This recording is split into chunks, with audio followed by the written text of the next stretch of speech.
한국과 관련된 방송이라도 하면 호적에서 파버릴 줄 알아라. 저는 지금 반환 시위 현장에 나와 있는데요.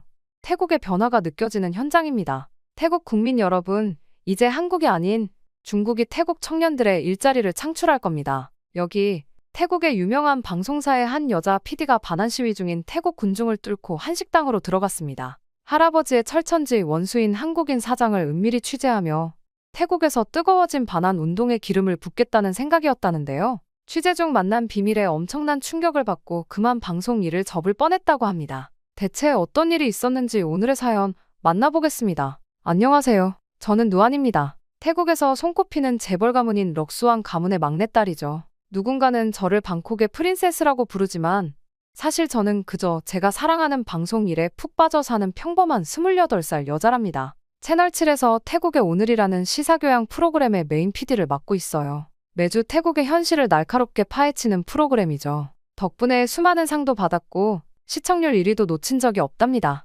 보수적인 저희 할아버지 손밭은 제가 방송국 PD가 되겠다고 했을 때 한동안 말씀도 안 하셨는데 지금은 제 프로그램의 가장 열렬한 시청자가 되셨어요. 다만 한 가지 할아버지의 변치 않는 원칙이 하나 있습니다. 절대로 한국과 관련된 아이템은 다루지 말거라. 어린 시절부터 궁금했지만 그 이유에 대해서는 한 번도 제대로 된 설명을 듣지 못했어요. 저는 창밖으로 쏟아지는 햇살을 바라보며 오늘도 여느 때처럼 아침 뉴스를 체크합니다. 태국의 오늘 이라는 프로그램을 진행하다 보니 매 순간 새로운 소식들을 놓칠 수가 없더라고요. 방송국에서는 저를 골든 핸드라고 부르곤 해요. 지난 3년간 시청률 1위를 놓친 적이 없거든요. 럭수왕가의 막내딸로 태어나 남부럽지 않은 환경에서 자랐지만 방송 PD가 되겠다고 했을 때는 집안의 반대가 꽤 심했답니다. 특히 손밭 할아버지는 한동안 저와 말도 하지 않으셨어요. 하지만 지금은 제가 만드는 프로그램을 가장 열심히 보시는 분이 되셨죠. 저는 방송국으로 향하는 차 안에서 오늘의 일정을 확인했습니다.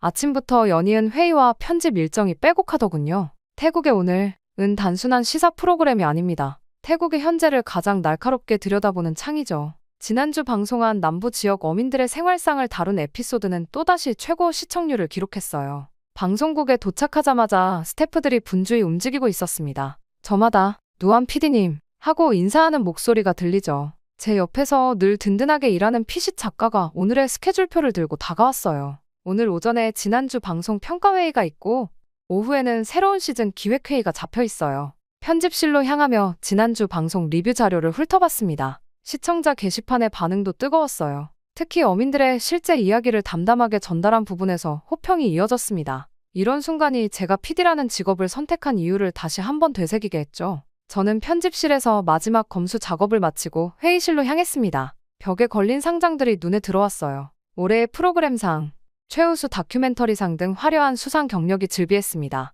하지만 이런 성과에 안주할 순 없죠. 매회 새로운 도전을 해야 하는 게 PD의 숙명이니까요. 그렇게 회의실에 모인 스태프들과 함께 지난주 방송을 리뷰했습니다. 좋았던 점, 아쉬웠던 점을 꼼꼼히 짚어가며 다음 방송을 위한 아이디어를 나눴어요. 제작진들의 열정적인 토론 속에서 시간이 흘러갔습니다. 그리고 점심시간에 구내식당이 아닌 럭수완 빌딩 최상층 레스토랑으로 향했어요. 이곳에서 매주 한 번씩 할아버지와 점심 식사를 하기로 한 약속이 있거든요. 할아버지는 여전히 제 방송을 꼼꼼히 체크하시고 때로는 날카로운 조언을 해주셨어요. 누안, 이번 방송도 잘 봤다. 하지만 너무 정부 비판적인 시각은 조심해야 해. 할아버지의 말씀에 고개를 끄덕이며 식사를 이어갔습니다. 창밖으로 보이는 방콕의 전경이 눈부시게 빛나고 있었어요. 이런 순간이 제 인생에서 가장 완벽한 때가 아닐까 생각하죠. 하지만 이런 평화로운 나날이 오래가지는 못할 거란 걸 그때는 전혀 알지 못했답니다. 저는 오후 회의를 앞두고 잠시 사무실에서 휴식을 취했습니다.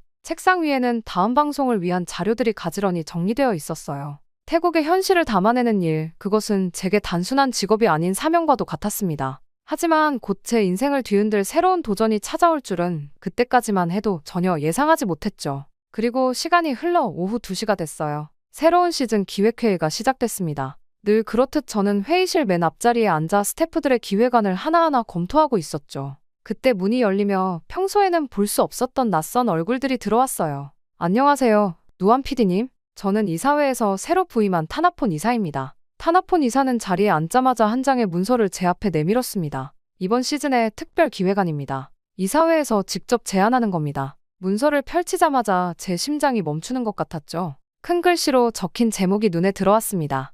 특집 다큐멘터리 한국 자본 철수가 태국 경제에 미치는 영향. 이게 무슨 말꼬리가 흐려졌어요. 회의실은 순식간에 긴장감으로 가득 찼습니다. 최근 몇몇 한국 기업들이 태국에서 철수를 검토 중이라는 소식 들으셨죠? 이 문제를 깊이 있게 다뤄야 할 때라고 봅니다. PCC 걱정스러운 눈빛으로 저를 바라보고 있었어요. 할아버지의 금기를 모르는 사람은 없었으니까요. 죄송하지만 저희 프로그램의 방향성과는 맞지 않을 것 같네요.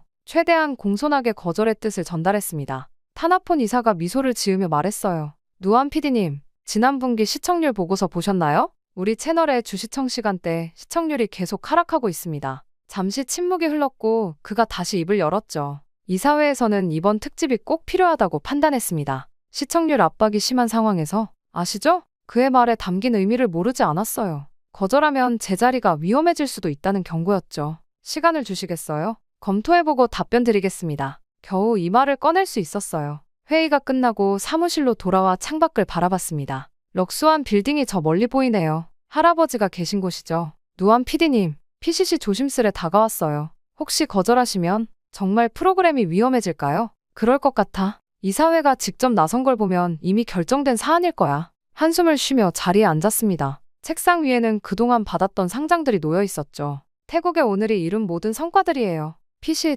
할아버지께 어떻게 말씀드려야 할지 모르겠어. 하지만 PD님, 이번에는 어쩔 수 없지 않을까요? 저희가 다루려는 건 현재 진행형인 경제 문제잖아요. 피시세 말이 맞았어요. 하지만 할아버지의 단호한 표정이 떠올랐죠. 40년 전부터 이어진 금기를 깨는 일이에요. 그때 휴대폰이 울렸습니다. 지는 이사장님이셨어요. 누안 양, 잠시 내 사무실로 올라와 주겠나? 이사장실로 향하는 발걸음이 무거웠어요. 문을 열자 타나폰 이사를 포함한 몇몇 임원들이 자리에 있었습니다. 안깨나, 누안 양, 자네의 고민을 이해해. 하지만 이번 특집은 반드시 필요하네. 이사장님의 목소리는 부드러웠지만 그 속에 담긴 단호함이 느껴졌어요. 우리 채널 7이 태국 최고의 방송사로 자리 잡은 건 현실을 직시하는 용기가 있었기 때문이야. 자네도 알고 있지 않나? 네, 알고 있습니다. 이번 한국 기업들의 철수 움직임은 우리 경제에 큰 영향을 미칠 수 있어. 시청자들에게 이 사실을 제대로 전달하는 것이 우리의 책임이라네. 결국 수락할 수밖에 없었어요. 하지만 마음 한켠이 무거웠죠.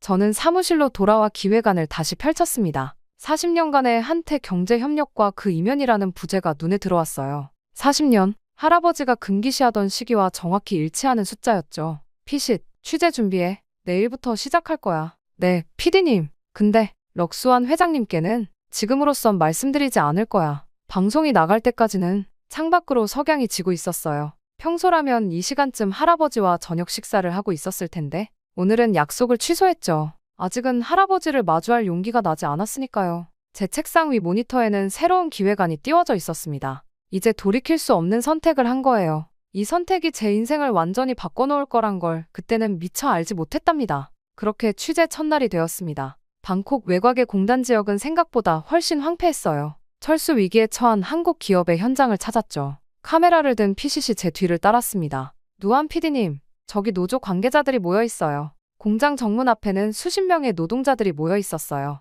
고용 보장이라고 쓰인 피켓을 들고 있었죠. 그들에게 다가가려는 순간 익숙한 목소리가 들렸습니다. 누안? 정말 내가 맞아. 돌아보니 대학 시절 친구였던 파이린이었어요. 예전에 수줍은 모습은 온데간데없고 노동단체 활동가라는 게 한눈에 보였죠. 파이린, 여기서 널 만나다니. 나야말로 놀랐어. 럭수안가의 공주님이 이런 곳에 다 왔네. 파이린의 말투는 조금 날카로웠지만 눈빛만큼은 예전 그대로였어요. 지금 이 공장에서 벌어지는 일 제대로 취재해줘. 노동자들이 하루아침에 일자리를 잃을 위기야. 저는 파이린의 도움으로 노동자들을 만날 수 있었어요. 그들의 이야기는 제가 알던 것보다 훨씬 복잡했죠. 그리고 점심시간에 파이린이 람차이라는 식당으로 저를 데려갔어요.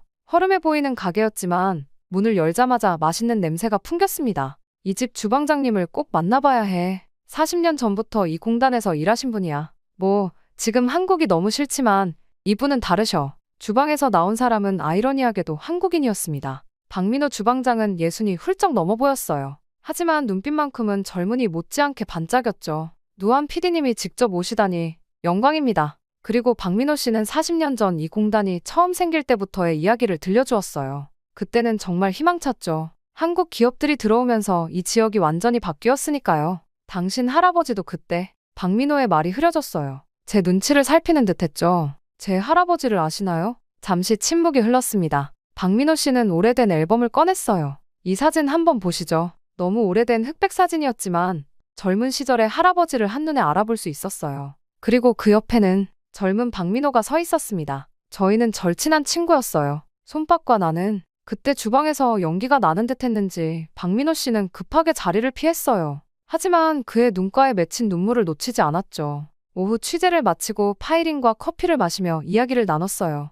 너희 할아버지 이야기는 들었어. 40년 전 한국 기업들이 처음 들어올 때 가장 큰 반대를 하셨다면서? 그랬다고 들었어. 하지만 자세한 이유는 나도 몰라. 그럼 박민호 아저씨와의 관계도 모르는 거야? 저는 고개를 저었어요. 파이리는 한숨을 쉬더니 낡은 신문 스크랩을 보여줬습니다. 이건 40년 전 신문이야. 당시 한국 기업 유치를 둘러싼 갈등을 다룬 기사야. 기사를 읽어내려가는 제 손이 떨렸어요. 할아버지와 박민호의 이름이 여러 번 등장했죠. 서로 다른 입장에서.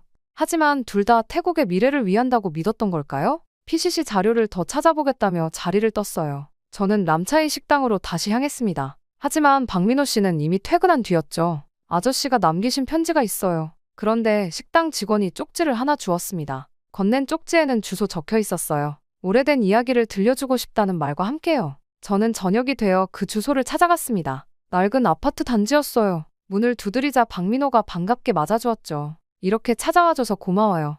할아버지께는 미안하지만 이제는 말씀드려야 할 것 같아서. 박민호 씨의 이야기는 밤늦게까지 이어졌어요. 40년 전 할아버지와 그는 다른 꿈을 꾸고 있었지만 서로를 이해하지 못했다고 해요. 그리고 그 오해가 지금까지 이어진 거죠. 당신 할아버지는 좋은 분이에요. 우리는 그저 각자의 방식으로 태국을 사랑했을 뿐이죠. 집으로 돌아오는 길에 저는 머릿속이 복잡했어요. 취재는 예상치 못한 방향으로 흘러가고 있었죠. 이제 할아버지의 오래된 상처와 마주해야 할 것 같았습니다. 럭수한 빌딩이 밤하늘에 우뚝 솟아 있었어요. 저 높은 곳에서 할아버지는 어떤 생각을 하고 계실까요? 40년 동안 가슴 한켠에 묻어두었던 이야기를 이제는 들려주실 수 있을까요? 저는 편집실로 복귀했습니다. 오늘 밤은 유독 무거운 마음으로 모니터를 바라보고 있어요. 취재 영상 속에는 충격적인 현실이 담겨 있었거든요. 이번 달에만 3개의 한국 공장이 문을 닫는다고 합니다. 직접적인 실직자만 5천 명이 넘고 연관 산업까지 포함하면 그 피해가 2만 명을 넘을 것으로 예상됩니다.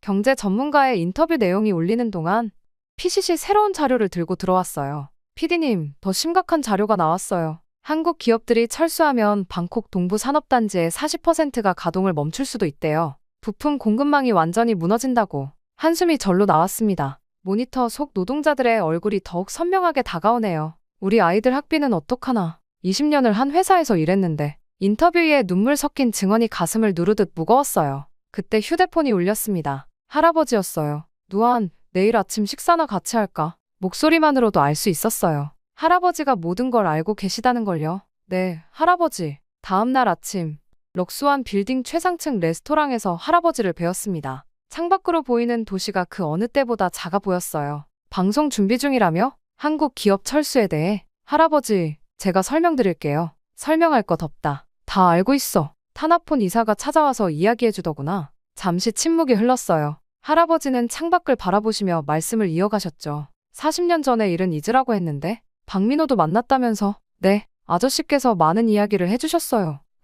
그 사람 말만 들었겠구나. 내 입장은 들어볼 생각도 없이. 할아버지, 저는 진실이 알고 싶어요. 왜 그토록 한국 기업들을 반대하셨는지. 그리고 지금은 왜? 할아버지의 표정이 복잡해지셨어요. 그래, 이제 말해주마. 드디어 진실이 밝혀질 시간이 됐습니다. 당시 우리 재벌들은 한국 기업의 진출을 반대했다. 태국 자본의 입지가 좁아질 거라 생각했거든. 하지만 박민호는 노동자들의 일자리와 기술 발전을 주장했지. PCC 보내온 경제 지표들이 떠올랐어요. 태국 수출의 30%가 한국 기업들과 직간접적으로 연관되어 있다는 수치와 반도체 산업 종사자만 15만 명이라는 통계 말이에요. 결과적으로 박민호의 선택이 옳았던 거죠? 할아버지는 쓴웃음을 지으셨어요. 그래, 내가 틀렸다. 하지만 그때는 그게 최선이라 생각했어. 우리 힘으로 산업을 일으켜야 한다고. 편집실로 돌아와 새로운 자료들을 검토했습니다. PCC 찾아낸 40년 전 문서들은 더욱 충격적이었어요. PD님, 이건 럭수한 회장님과 박민호 씨가 함께 작성한 제안서예요.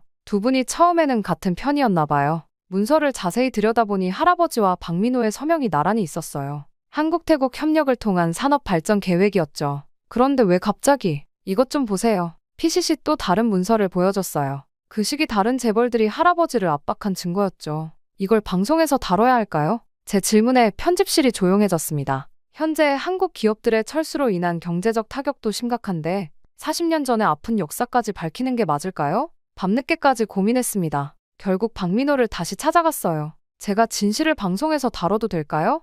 해야 해요. 이제는 모든 걸 밝힐 때가 됐어. 박민호의 단호한 목소리에 힘을 얻었습니다. 편집실로 돌아와 새로운 구성을 시작했어요. 40년 전의 진실과 현재의 위기를 함께 담아내기로 한 거죠. 피식, 우리가 할 수 있는 최선을 다해보자. 모니터에는 한국 기업 철수로 인한 경제적 파장이 숫자로 나타나고 있었어요. GDP 1.2 하락 전망, 수출 30% 감소 우려, 실업률 상승, 그리고 그 속에 숨겨진 40년 전의 이야기까지. 이 방송이 할아버지의 마음을 아프게 할 수도 있어요. 하지만 이제는 모든 진실을 마주할 때가 된 것 같았습니다. 방송 전날 밤, 편집실은 그 어느 때보다 긴장감이 감돌았어요. 모니터 속에서는 제가 만든 다큐멘터리의 마지막 장면이 흐르고 있었습니다. 1984년 태국 산업의 새로운 장을 열었던 한국 기업들의 진출. 그리고 2024년 우리는 또 다른 기로에 서 있습니다. 나레이션이 흐르는 동안 PCC 조심스레 다가왔어요. PD님, 마지막으로 확인해 보시겠어요? 저는 고개를 끄덕였습니다. 첫 부분에서는 현재 한국 기업들의 철수 동향과 그 영향을 다뤘어요. 삼성전자 협력업체만 230개, 그중 절반이 철수를 고려 중입니다. 이는 단순한 숫자가 아닙니다. 15만 가구의 생계가 흔들린다는 뜻이죠. 한국에 대해서 많은 외국인들이 놀라는 것들이 또 있는데요. 특히 사업을 위해 한국에 방문한 외국인들이 감탄하는 회사가 있다고 합니다. 독보적인 업계 1위이면서 고객 만족뿐 아니라 지역사회 환원까지 세상에 도움이 필요한 곳에 아낌없이 나눔과 봉사를 실천하고 있어 더욱 놀라움을 자아내는데요. 바로 신차 장기 렌트 및 리스 회사인 KS 오토플랜입니다. 차량 구매뿐 아니라 기존 차량 처분까지 원스톱으로 처리가 가능한 건 물론 항상 고객님께 듣고 고객님으로부터 답을 찾아 고객님께 돌려드리는 기업을 표방하는 만큼 렌트와 리스 시 중도 해지를 원하시는 경우 고객님이 최대한 페널티를 적게 가지고 가시도록 체계화된 승계 부서를 운영하고 있습니다. 사람을 최우선으로 생각하는 회사답게 처음 회사를 시작하던 그 마음 그대로 취약계층 아동과 시설의 지원을 아끼지 않는 KS 오토플랜. 따뜻한 심장을 가진 KS 오토플랜이 구독자 여러분들을 위해 특별한 혜택을 준비했습니다. 지금 고정 댓글을 클릭하시고 구독자분들만을 위한 특별한 혜택과 함께 이웃을 위한 나눔까지 실천해보세요. 이제 소유가 아닌 이용의 시대. 더 현명한 선택을 원하시다면 지금 당장 KS 오토플랜에서 시작하세요. 이어서 40년 전으로 돌아가는 부분이 나왔어요. 할아버지와 박민호의 젊은 시절 사진이 화면을 채웠죠. 럭스완 손밭 회장과 노동운동가 박민호. 처음에는 같은 꿈을 꾸었던 두 사람이 왜 서로 다른 길을 선택했는지 오늘 최초로 공개합니다. 갑자기 심장이 쿵쾅거렸어요. 할아버지께서는 이 방송을 어떻게 보실까? 하지만 이제 돌이킬 수는 없었죠. 다음날 아침 방송이 나가기 직전이었어요. 휴대폰이 울렸습니다. 누아나, 할아버지의 목소리였어요. 할아버지, 죄송해요. 방송, 할아버지도 보마. 내가 찾은 진실이 무엇인지. 저는 떨리는 마음으로 방송을 지켜봤어요. 첫 번째 꼭지는 현재 상황에 대한 분석이었죠. 한국 기업들의 철수는 단순한 공장 이전이 아닙니다. 지난 40년간 쌓아온 기술력, 노하우, 그리고 신뢰가 한순간에 무너질 수 있다는 의미입니다. 그리고 전문가들의 인터뷰가 이어졌어요. 철수로 인한 경제적 손실이 연간 100억 달러에 이를 것이라는 분석, 대체 일자리 창출이 최소 5년은 걸릴 거라는 전망. 이어서 드디어 40년 전 이야기가 시작됐습니다. 1984년 젊은 사업가 럭스완 손밭은 친구 박민호와 함께 태국의 산업화를 꿈꿨습니다. 두 사람이 함께 쓴 태국 산업 발전을 위한 제안서에는 한국 기업과의 협력이 주요 내용으로 담겨 있었죠. 할아버지와 박민호가 함께 찍은 사진이 화면을 채웠어요. 젊은 시절 두 사람은 환하게 웃고 있었죠. 하지만 다른 재벌들의 압박이 시작됐습니다. 외국 자본에 태국을 팔아넘긴다는 비난과 함께 박민호 씨의 인터뷰가 이어졌어요. 손밭은 선택을 강요받았습니다. 재벌가의 후계자로서 그가 져야 할 책임이 있었으니까요. 방송은 계속 이어졌고 마지막으로 할아버지의 최근 모습이 나왔습니다. 제가 몰래 찍은 영상이었어요. 지난 40년, 박민호가 옳았어. 한국 기업들은 우리에게 단순한 투자자가 아닌 진정한 파트너였지. 이제야 이 말을 할 수 있어서 다행이다. 그렇게 방송이 끝나고 사무실에는 정적이 흘렀어요. 그때 PCC 소리쳤죠. PD님, 온라인 반응이 심상치 않아요. 시청자 게시판은 순식간에 뜨거운 반응으로 가득 찼습니다. 40년 전 그런 일이 있었다니? 럭스완 회장님의 용기에 박수를 보냅니다. 한국 기업들, 제발 떠나지 말아주세요. 쏟아지는 댓글을 읽는 동안 전화가 왔어요. 박민호 씨였습니다. 누안, 고마워요. 40년 만에 드디어 이 이야기를 할 수 있어서. 박민호 씨의 목소리가 흔들렸어요. 그리고 얼마 후 할아버지께서 방송국으로 직접 찾아오셨습니다. 누아나, 할아버지는 저를 꼭 안아주셨어요. 내가 숨기고 싶었던 과거를 내가 이렇게 아름답게 만들어주다니. 그때 누군가 문을 노크했어요. 박민호였습니다. 민호야, 오랜만이야. 이 친구야. 40년 만에 재회였어요. 두 분은 말없이 서로를 바라보다가 이내 뜨거운 포옹을 나누셨죠. 이제 우리가 함께 할 일이 있지 않을까. 할아버지의 말씀에 박민호가 고개를 끄덕였어요. 그날 저녁 방송국에는 뜻밖의 소식이 들어왔습니다. 한국 대기업 협의회에서 기자회견을 자청했다는 거예요. 태국에서의 철수 계획을 전면 재검토하겠습니다. 40년의 신뢰를 저버릴 수는 없습니다. PCC 달려왔어요. PD님, 시청률이 나왔어요. 역대 최고. 하지만 그건 중요하지 않았어요. 제 눈앞에서 포옹하고 계신 두 분, 40년의 오해를 풀고 다시 손잡은 두 분을 보는 것만으로도 충분했으니까요. 방송이 나간 지 한 달, 채널 7의 분위기는 완전히 달라졌어요. 태국의 오늘은 역대 최고 시청률을 기록했고 후속 프로그램 제작 준비로 바빴죠. 누안 PD, 이번에는 정말 대단한 걸 기획하셨나 봐요. 막내 작가가 호기심 어린 눈으로 물었어요. 응, 이번에는 특별한 프로그램을 만들 거야. 제 책상 위에는 한국-태국 문화교류 50년 기획안이 놓여 있었죠. 할아버지와 박민호 씨는 매주 만나시면서 새로운 프로젝트를 준비하고 계세요. 럭수안 빌딩의 한 층을 문화교류 센터로 개조하는 공사가 한창이에요. 누아나, 이리 와보거라. 할아버지께서 센터 공사 현장으로 저를 부르셨어요. 여기 한쪽은 전시관으로 꾸밀 거다. 40년 전부터 지금까지 한국과 태국이 함께 걸어온 길을 보여주는. 박민호 씨도 함께 계셨는데 두 분이 나란히 서서 도면을 보시는 모습이 참 좋아 보였습니다. 가슴이 뭉클하더라고요. 민호야, 그때 내가 했던 말이 맞았어. 우리가 서로를 이해하고 배우면서 함께 발전할 수 있다는. 할아버지의 말씀에 박민호 씨가 미소를 지으셨죠. 이제라도 이렇게 함께 할 수 있어서 다행이야.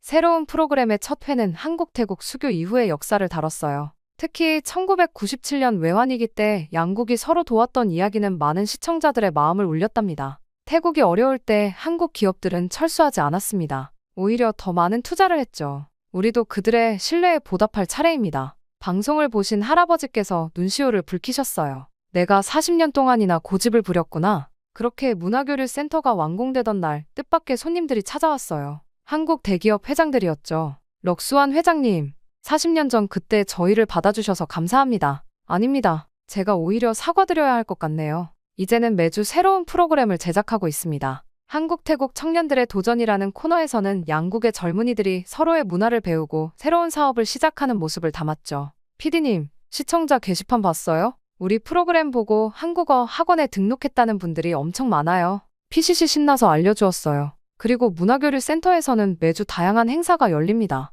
한국어 강좌는 기본이고 K-팝 댄스 클래스, 한식 요리 교실까지. 박민호가 직접 요리를 가르치시는 날이면 센터가 발 디딜 틈이 없을 정도예요. 누안, 이제 내가 진짜 내 이야기를 해줄게. 어느 날 저녁, 할아버지께서 카메라 앞에 앉으셨어요. 새로운 다큐멘터리 시리즈의 시작이었죠. 40년 전, 나는 두려웠다. 우리의 것을 지키려다 더 큰 것을 놓칠 뻔했지. 할아버지의 인터뷰는 5부작 특집으로 제작됐어요. 태국 산업의 부활을 꿈꾸며라는 제목의 이 다큐멘터리는 또다시 화제를 모았죠. 그리고 럭수안 빌딩의 문화교류 센터는 이제 방콕의 새로운 명소가 됐어요. 한국 기업들의 인턴십 프로그램도 이곳에서 진행되고 태국 학생들의 한국 유학 설명회도 열립니다. 누안 PD, 이번에는 정말 대단한 걸 해내셨어요. 방송국 동료들이 그렇게 말하지만 저는 매번 같은 대답을 해요. 저는 그저 진실을 찾아갔을 뿐이에요. 그리고 그 진실이 우리를 더 좋은 곳으로 이끌어준 거죠. 저는 오늘도 편집실에서 새로운 이야기를 만들고 있어요. 이제는 할아버지와 박민호가 함께 진행하는 한태 우정 이야기를 준비 중이에요. 40년 전의 오해가 이렇게 아름다운 이야기로 피어날 줄은 그때는 몰랐답니다. 여러분, 제 사연은 여기까지입니다. 긴 시간 동안 저희 이야기에 귀 기울여 주셔서 정말 감사합니다. 40년이라는 세월 동안 풀리지 않았던 오해와 갈등이 아름다운 화해로 이어지는 과정을 지켜봐 주셨네요. 할아버지와 박민호 씨의 오랜 우정이 다시 꽃피고 한국과 태국의 새로운 미래가 열릴 순간까지 여러분과 함께 이 여정을 나눌 수 있어서 뜻깊었습니다. 댓글로 여러분의 생각과 감상을 남겨주시면 감사하겠습니다. 다음에 또 좋은 이야기로 찾아뵙겠습니다. 시청해주셔서 감사합니다. 안녕히 계세요. 왜 다들 한국 타령인 거야? 여기 일본의 저명한 경제신문 여기자가 한국으로 취재를 하러 온 뒤 그대로 굳어버렸습니다. 한국이 이렇게 잘 나갈 리는 없다며 의심의 눈초리를 거두지 못하던 이 기자는 한국에서 취재를 시작하자마자 크나큰 충격에 휩싸였다고 하는데요. 과연 어떤 사연일지 한번 만나보겠습니다. 안녕하세요. 제 이름은 나카무라 유리코입니다. 일본 최대 경제지 니케이 신문의 산업부 기자죠. 저는 도쿄대 경제학부를 수석으로 졸업하고 미국 월스트리트 저널 인턴십까지 거치며 기자로서 최고로 밟을 수 있는 엘리트 코스를 걸어왔다고 자부했어요. 국내외 유수 언론사들의 러브콜을 뿌리치고 니케이를 선택했을 만큼 자신만만했던 제가 한국만큼은 절대 취재하고 싶지 않을 만큼 트라우마를 가지고 있습니다. 지금 생각해도 손이 떨리고 심장이 벌렁거리는데요. 이렇게까지 한국이 저에게 영향을 미친 그 이야기를 들려드리려고 합니다. 도쿄의 오후 2시 일본경제신문사 32층 사무실에서 저는 모니터 속 숫자들과 씨름하고 있었습니다. 아직도 매일이 긴장의 연속이에요. 손목시계로 마감 시간을 확인하며 초조하게 키보드를 두드리고 있을 때였죠. 나카무라 씨, 잠시 시간 있으신가요? 시마다 부장의 갑작스러운 목소리에 저는 하던 일을 멈췄습니다. 평소 신입 기자들과는 눈도 마주치지 않으시던 분이었기에 가슴이 덜컥 내려앉았어요. 실수라도 한 걸까요? 아니면 제가 쓴 기사의 문제라도? 부장님의 책상으로 향하는 짧은 거리가 왠지 길게 느껴졌습니다. 선배들의 시선이 등 뒤로 꽂히는 것 같았어요. 까만 정장 치마를 매만지며 심호흡을 했죠. 시마다 부장의 책상 위에는 두꺼운 영문 보고서가 놓여 있었습니다. 글로벌 R&D 2024라는 제목이 선명했어요. 미국의 브루킹스 연구소에서 발간한 최신 보고서였습니다. 이 자료 한번 보시죠. 특히 24페이지를 주목해주세요. 24페이지를 펼치자마자 저는 숨이 멈췄습니다. 전 세계 R&D 투자 순위가 시각화된 그래프가 눈앞에 있었어요. 1위 미국, 2위 중국, 3위 독일, 4위 일본, 그리고 5위에 한국이라는 글자가 선명했죠. 프랑스와 영국 같은 전통적인 선진국들을 제치고 달성한 성과였습니다.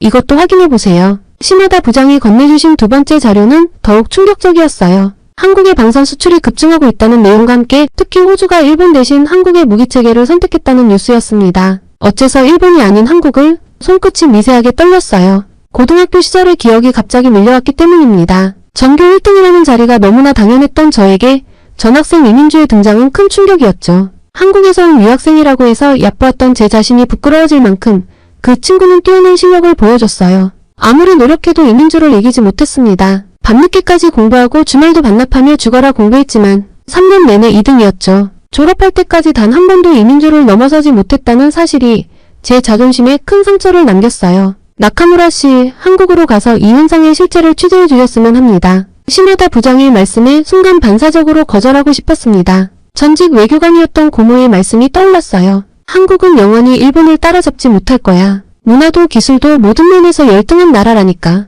어린 시절부터 고모의 영향으로 한국을 열등한 나라로 여기는 편견이 제 안에 깊이 자리 잡고 있기도 했어요. 혹시 다른 선배 기자분께서 젊은 시각으로 새롭게 바라볼 필요가 있습니다. 나카무라 씨가 가장 적임자예요. 특히 신세계의 관점에서 한국의 급부상을 분석해 주셨으면 해요. 사무실로 돌아온 저는 한동안 멍하니 앉아 있었습니다. 컴퓨터 화면에 비친 제 모습이 흐릿하게 보였어요. 한류 열풍도 그저 일시적인 연예 산업의 성공 정도로만 평가자라 했던 제가 이제는 직접 한국으로 가서 취재를 해야 한다니. 이민주. 저도 모르게 그 이름이 입술 사이로 새어나왔죠. 고등학교 3년 내내 단 한 번도 이기지 못했던 그 친구, 아무리 노력해도 극복할 수 없었던 그 차이, 그리고 그로 인해 생긴 한국에 대한 설명할 수 없는 반감이 가슴 한켠에서 꿈틀거렸습니다. 저는 보고서를 다시 펼쳐보았어요. 차트와 그래프들이 가리키는 방향은 모두 같았습니다. 한국이 무섭게 성장하고 있다는 사실이었죠. 하지만 저는 여전히 의심스러웠어요. 분명 어딘가에 허점이 있을 거야. 이번에야말로. 다음날 아침 저는 평소보다 2시간 일찍 출근했습니다. 한국에 대한 기존 보도자료들을 찾아보며 꼼꼼히 메모했어요. 취재 계획을 세우면서도 마음 한켠에서는 불편한 감정이 자리 잡고 있었죠. 과연 이런 나라를 취재할 가치가 있을까? 하는 의구심이 떠나지 않았습니다. 책상 위 달력에 동그라미를 치며 출국일을 표시했어요. 일주일 후면 한국으로 떠나야 합니다. 깊은 숨을 들이마시며 창밖으로 시선을 돌렸죠. 이번 취재가 제 커리어의 큰 전환점이 될 것이라는 예감이 들었기 때문입니다. 동시에 이상한 불안감도 느껴졌어요. 마치 고등학교 시절 이민주가 처음 마주쳤을 때처럼요. 시간이 흘러 한국으로 갈 날이 왔습니다. 나리타 공항에서 비행기에 오르는 순간부터 불편한 마음을 감출 수 없었습니다. 과연 이런 나라를 취재할 가치가 있을까? 하는 의구심이 가득했어요. 비행기 안에서도 취재 계획서를 보면서 한숨만 나왔죠. 그런데 옆자리에 서 있는 승객이 제 노트북 화면을 힐끗 보더니 말을 걸어왔습니다. 한국 취재하러 가시나요? 저도 BBC 소속 기자인데 최근 한국의 급성장에 대한 특집 기사를 준비하고 있어요. 아, 그러시군요. 특히 R&D 분야의 성장이 놀랍더라고요. 프랑스 출신은 제가 보기에도 정말 대단한 성과예요. 저는 애매한 미소로 대화를 마무리했습니다. 세계 각국의 언론이 한국을 주목하고 있다는 사실이 더욱 불편하게 느껴졌어요. 인천공항에 도착했을 때 처음 든 생각은 멋지다 였지만 이내 마음을 고쳐잡았습니다. 아주 현대적이고 화려한 시설들, 반짝이는 디지털 스크린들은 공항 방문객들의 시선을 사로잡았지만 저는 전시용일 뿐일 거라 생각하며 애써 외면했습니다. 그렇게 입국장을 빠져나오는데 독일어, 프랑스어, 영어가 뒤섞인 기자들의 대화가 들렸습니다. 다들 한국의 성장에 대해 취재하러 온 것 같았어요. 이렇게 많은 나라가 한국을 주목한다고? 뭔가 이상해. 그리고 공항철도를 타고 서울로 향하는 동안 창밖 풍경을 지켜봤습니다. 번듯한 아파트들과 깔끔한 도로, 세련된 도시 경관이 눈에 들어왔죠. 하지만 전 여전히 의심스러웠어요. 어차피 겉모습일 뿐이야. 분명 속은 비어있을 거야. 첫 취재지인 R&D 연구센터에 도착하자 김 차장이라는 분이 로비에서 저를 맞이했습니다. 나카무라 씨, 오늘은 독일 GDF, 프랑스 르몬드 취재팀도 방문하시는 날이네요. 전 세계가 우리 기술력에 주목하고 있어서요. 순간 짜증이 났어요. 너무 자랑스럽게 말하는 것이 거슬렸죠. 하지만 곧이어 시작된 브리핑은 제 예상을 완전히 빗나가게 했습니다. 작년 해외 특허 출원 2,800건, 전년 대비 연구 생산성 37% 증가, 글로벌 탑10 연구기관 선정. 구체적인 숫자와 데이터가 쏟아질 때마다 제 안의 의심이 조금씩 흔들렸어요. 특히 한국이 프랑스와 영국 같은 전통적 선진국들을 제치고 R&D 투자 세계 5위를 기록했다는 사실은 충격적이었습니다. 이게 가능한 건가요? 인구도 적고 영토도 작은 나라가 말이죠. 제 질문에 김 차장은 자신감 넘치는 미소를 지었습니다. 나라의 크기가 중요한가요? 열정과 집중력 그리고 효율성이 더 중요하거든요. 그 말을 듣는 순간 고등학교 시절 이민주의 모습이 떠올랐습니다. 이민주도 늘 그랬죠. 혼자 남아 공부하고 쉬는 시간도 반납하며 끊임없이 노력했었어요. 연구소 곳곳을 둘러보면서도 허점을 찾으려 애썼습니다. 최첨단 장비들과 체계적인 시스템은 분명 인상적이었지만 제 편견은 쉽게 무너지지 않았어요. 이런 첨단 장비들 전부 수입한 거죠? 아니요, 상당수가 국산입니다. 특히 이 장비는 저희가 자체 개발한 겁니다. 설명을 들을수록 불편했습니다. 마치 고등학교 시절 이민주의 시험 성적이 저보다 높게 나올 때마다 느꼈던 그 불편함이요. 인정하고 싶지 않았던 현실이 눈앞에 있었습니다. 저는 취재를 마치고 나오며 더 세밀한 취재를 결심했어요. 이번에는 반드시 한국의 허점을 찾아내고 말겠어. 고등학교 시절 이민주에게 한 번도 이기지 못했던 것처럼 또다시 패배를 인정하고 싶지 않았기 때문입니다. 호텔로 돌아오는 택시 안에서 오늘 취재한 내용을 정리했습니다. 화려한 서울의 야경이 창밖으로 흘러갔지만 저는 일부러 보지 않으려 했어요. 마치 이민주의 성적표를 외면했던 것처럼 아직은 인정하고 싶지 않았습니다. 이 도시의 실체를 그리고 제 안의 편견이 조금씩 흔들리고 있다는 사실을요. 꼭 허점을 찾아내겠다 마음먹었죠. 다음날 아침 일찍 창원에 있는 방산업체를 찾았습니다. 정문에서 보안 검색을 받으면서도 여전히 의구심이 가득했어요. 뭐 얼마나 대단하길래. 나카무라 씨, 저희 K9 자주포 생산라인부터 보여드리겠습니다. 박 실장의 안내를 받아 들어선 생산동은 제 예상을 완전히 뒤엎었습니다. 축구장 3개 크기의 공간에 첨단 자동화 설비들이 가득했어요. 정교한 로봇 팔들이 거대한 포신을 다루는 모습이 인상적이었습니다. 저기 보이는 게 호주 수출용 K9 썬더입니다. 30대 9천억 원 규모죠. 순간 귀를 의심했어요. 9천억이요? 네. 그리고 저쪽은 인도 수출용 생산 라인입니다. 현재 100대 계약 완료, 200대 추가 도입을 논의 중이에요. 박 실장의 설명이 이어졌습니다. 특히 주목할 점은 저희 K9의 생산 효율성입니다. 독일의 PGH2000과 비교해서 30% 저렴한 가격에 동등 이상의 성능을 보장하거든요. 그리고 생산 라인을 걸으며 놀라운 광경을 목격했어요. 각 공정마다 젊은 엔지니어들이 태블릿 PC로 품질을 체크하고 실시간으로 데이터를 공유하는 모습이 인상적이었습니다. 최근 5년간 방산 수출이 177% 증가했다고 들었는데 비결이 뭔가요? 박 실장은 잠시 생각하더니 대답했어요. 치열한 경쟁이 저희를 성장시켰죠. 내수 시장이 작다 보니 처음부터 세계 시장을 겨냥할 수밖에 없었거든요. 옆에서 젊은 연구원이 말을 보탰습니다. 작년에 저희가 영국 BAE 시스템과 경쟁했을 때였죠. 상대는 150년 전통을 내세웠지만 저희는 기술력과 가격 경쟁력으로 승부했어요. 테스트 센터로 이동하는 길에 충격적인 소식을 들었습니다. 폴란드, 이집트, 노르웨이 등 세계 각국에서 구매 문의가 쇄도하고 있다는 거예요. 곧 이탈리아, 영국, 독일을 제치고 세계 3위 생산 수출국이 될 겁니다. 그 말을 듣는 순간 저는 또다시 이민주와 경쟁했던 기억으로 빠져들었습니다. 고등학교 때 이민주가 전국 수학경시대회에서 1등했다고 했을 때의 그 충격이 다시 느껴졌죠. 저는 더 객관적인 설명이 필요하다고 생각했어요. 그건 바로 일본인 학자의 시각이 필요한 순간이었습니다. 오후에 서울대학교 군사학과의 다나카 교수와의 미팅을 잡고 급히 서울로 올라왔습니다. 20년간 한일 방위산업을 연구해온 일본인 교수라고 해서 기대가 컸어요. 교수님, 한국의 방산 성장이 정말 실체가 있는 걸까요? 저는 제발 아니길 바라며 간절한 눈으로 교수님을 보고 있었습니다. 다나카 교수는 스무숨을 지었습니다. 처음에는 저도 믿기 힘들었어요. 도쿄대에서 군사학을 가르칠 때만 해도 한국을 그저 개발도상국 정도로 여겼으니까요. 그런데 무엇이 달라졌나요? 결정적인 계기가 있었죠. 5년 전 호주 방산 장비 전시회에서였어요. 일본 업체들이 자신만만하게 준비해간 장비들이 한국 제품과 비교되는 순간 우리의 자만심이 여지없이 무너지는 걸 봤습니다. 저는 속으로 탄식했습니다. 다나카 교수는 책상 서랍에서 자료 하나를 꺼냈어요. 보세요. 같은 성능의 장비를 한국은 30% 저렴한 가격에 생산해요. 기술력은 이미 대등하죠. 차이는 여기에 있습니다. 어떤 차이일까요? 일본은 내수시장에 안주했어요.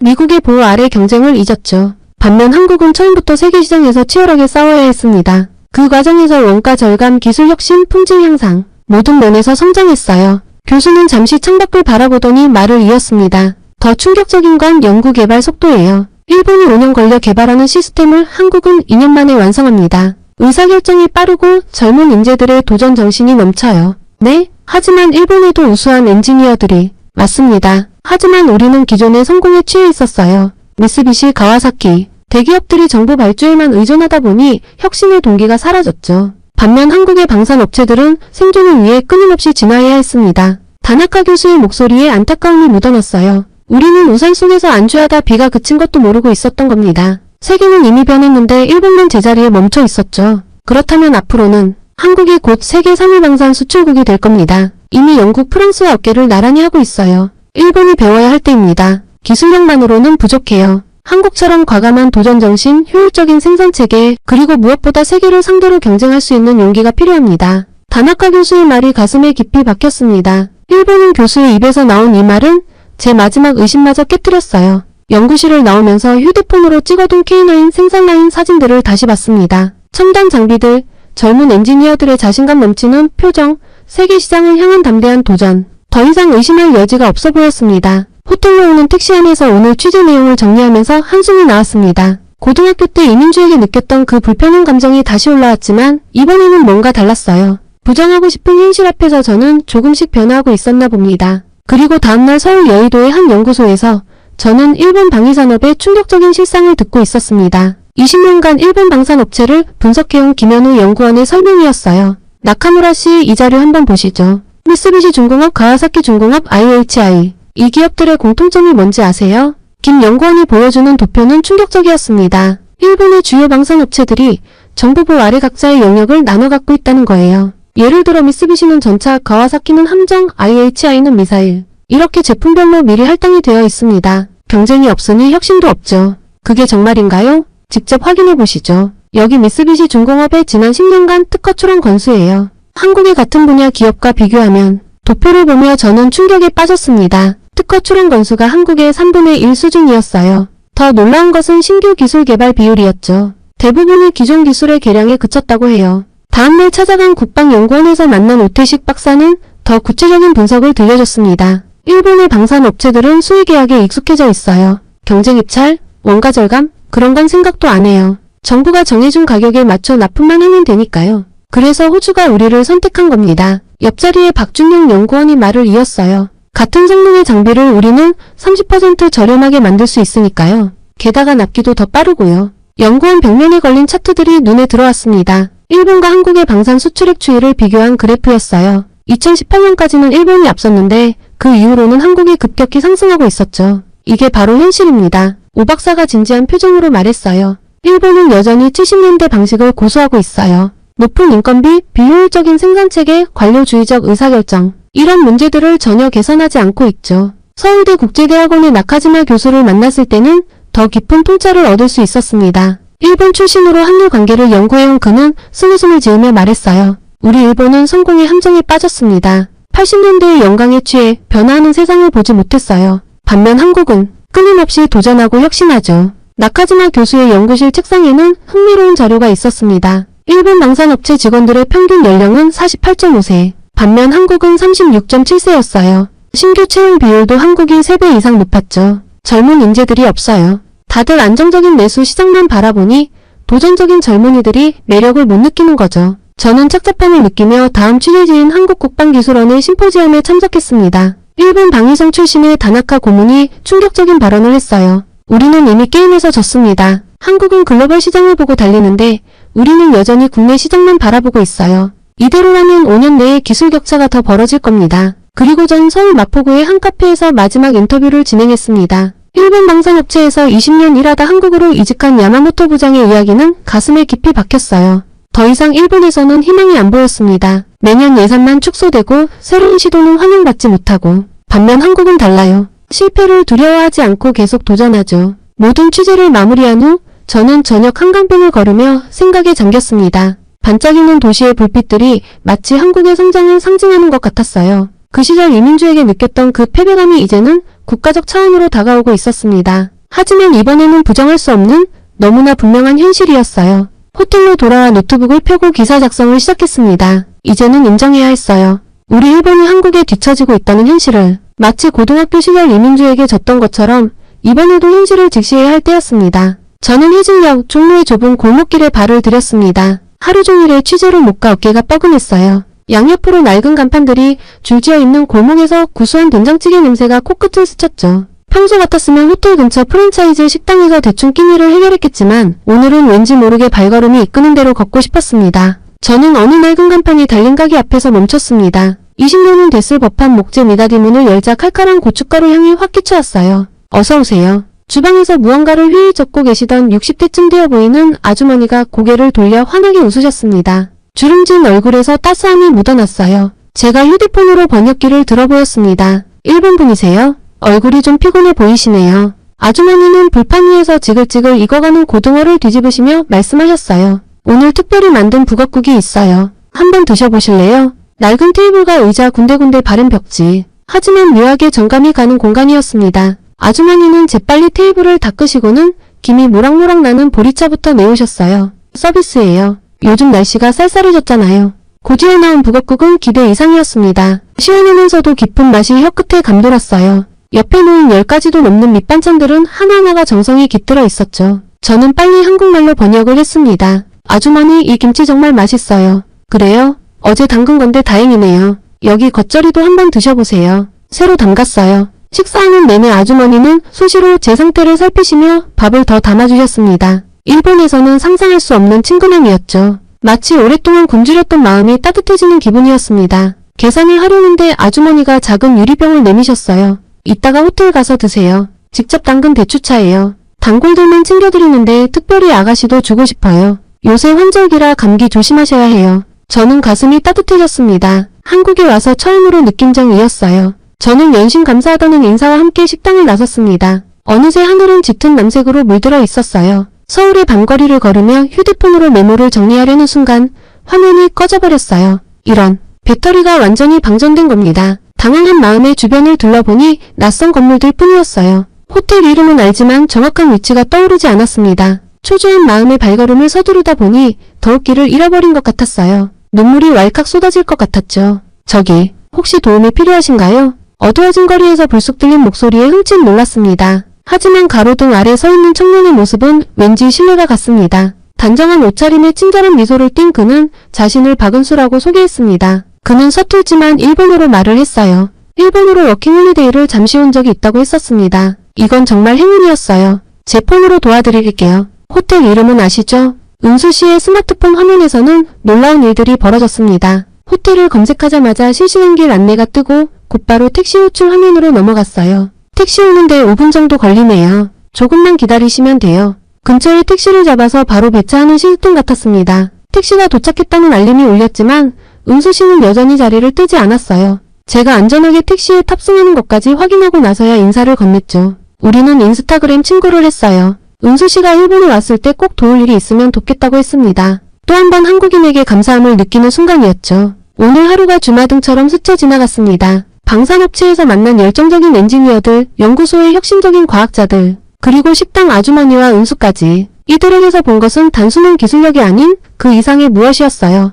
호텔방에 도착해서 아주머니가 주신 대추차를 마시며 생각에 잠겼습니다. 이제야 알 것 같았습니다. 이민주의 뛰어남은 단순한 노력의 결과가 아니었어요. 그 안에는 따뜻한 인간미와 끊임없는 도전 정신이 조화롭게 어우러져 있었던 거죠. 밤늦게까지 노트북에 오늘의 취재를 정리하면서 새로운 통찰을 얻었습니다. 한국의 진정한 경쟁력은 첨단 기술과 따뜻한 정이 자연스럽게 공존하는 데 있었던 거예요. 그리고 그 비밀을 오늘 하루 동안 저는 온전히 체험한 것 같았습니다. 그렇게 도쿄로 돌아온 지 일주일 만에 연재 기사가 실렸습니다. 한국의 저력, 우리가 모르는 이웃의 성장이란 제목의 기사는 신문 3면을 차지했고 웹사이트 메인에도 실렸어요. 편집부에서는 제가 쓴 원고를 거의 그대로 실어주었죠. 젊은 시각으로 본 새로운 발견이라며 오히려 더 과감하게 표현하라고 격려해 주셨어요. 하지만 기사가 나가자마자 상황은 심각했습니다. 신문사 웹사이트 댓글창에는 1시간 만에 3,000개가 넘는 댓글이 달렸어요. 대부분이 매국노 한국에 매수당했다는 악성 댓글이었죠.